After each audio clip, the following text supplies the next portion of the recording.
They say history is written in ink, but what if it was written in blood and fire on a piece of linen that should not exist?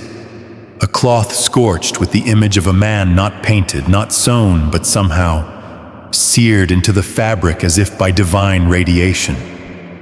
A face with closed eyes, wounds that match a crucifixion, bloodstains where a crown of thorns would pierce. And here's the part that has rattled popes, scientists, and secret orders alike: the church didn't create it. In fact, it spent centuries dodging questions about it. So who did hide this relic? And why did it only resurface after the last Grand Master of the Templars was burned alive?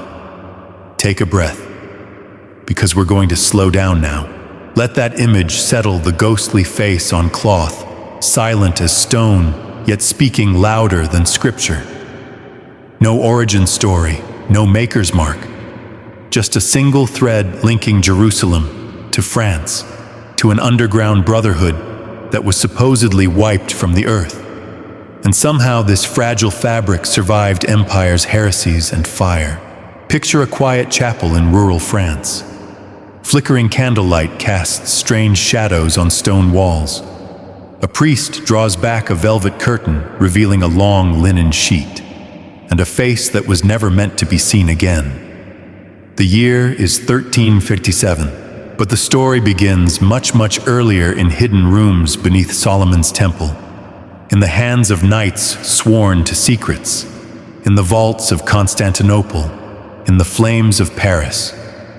This is the story of a relic too dangerous to destroy, and the men who risked everything to keep it hidden. Before we venture further into the shadows, take a moment to subscribe so you never miss a secret that history has tried to forget. You lean in closer, drawn by something you can't quite explain. The image is faint, almost like it's trying not to be seen. Sepia-toned, shadow-soft, and utterly still, yet unmistakably human. The face, not painted, not drawn, just there, suspended in the fibers of the cloth like a memory etched by light itself. Eyes closed, nose fractured, blood trailing down the forehead in sharp directional streaks. It isn't stylized. It isn't symbolic. It's anatomical. Raw. The wounds match precisely what you'd expect from a crucifixion. Thorn punctures across the scalp, scourge marks down the back, and a slash in the side. But this isn't a church fresco. It's a forensic diagram centuries before forensics even existed. What's unsettling isn't just the realism, it's the precision. You could almost run a pathology exam just from the stains. And indeed, that's what scientists in the 20th century tried to do. Medical examiners, textile experts, and image processors have all poked, prodded, and scanned the shroud to figure out how this ghostly image came to be. Their conclusions, mostly frustration: no paint, no pigment, no brushstrokes.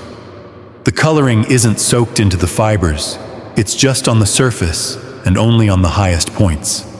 As if the image formed by a sudden vertical blast of heat or radiation. One researcher even joked it looked like a photographic negative until someone in 1898 actually took one.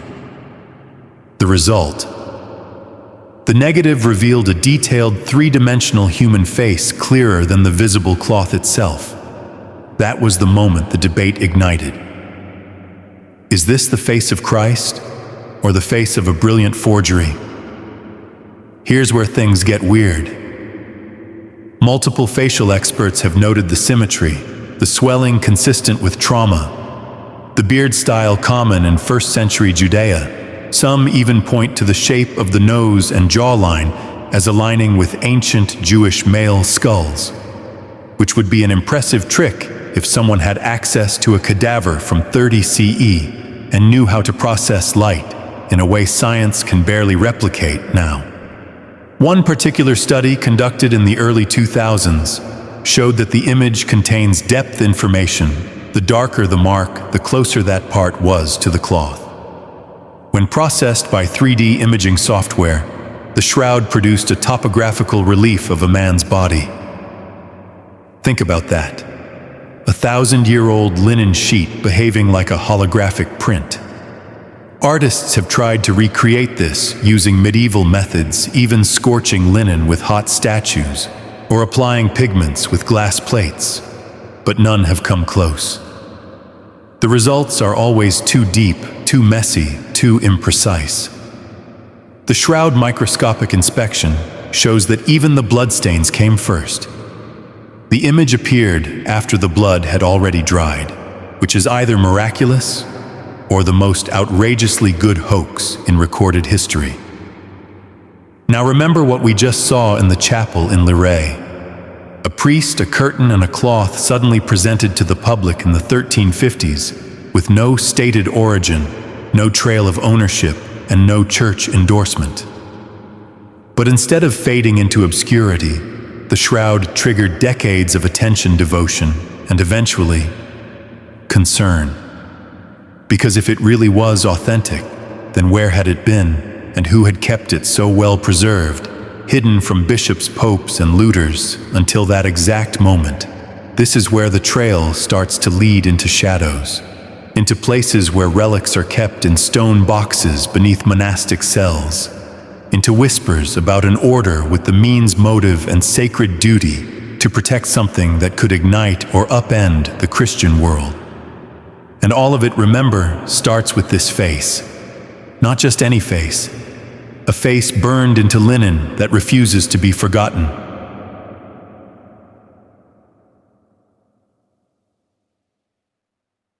In the tiny French village of Lirey, nestled quietly between pastures and low hills, something unexpected unfolded in the year 1357. It began not with fanfare, but with rumors. A strange linen was being displayed at a modest collegiate church, a cloth so haunting, so detailed, it quickly drew pilgrims from across the region. They came in droves, peering through candlelight at the faint image of a crucified man whispering prayers and leaving coins behind. No royal decree, no Vatican approval, just a single relic unannounced and untraceable, and a crowd that swelled like a rising tide. The man who arranged the exhibition was Geoffroy de Charny, a knight known for both his valor and his piety. He had built the church in Lirey only a few years earlier, and though his connections ran deep within the French nobility, his decision to unveil such a relic with no provenance, no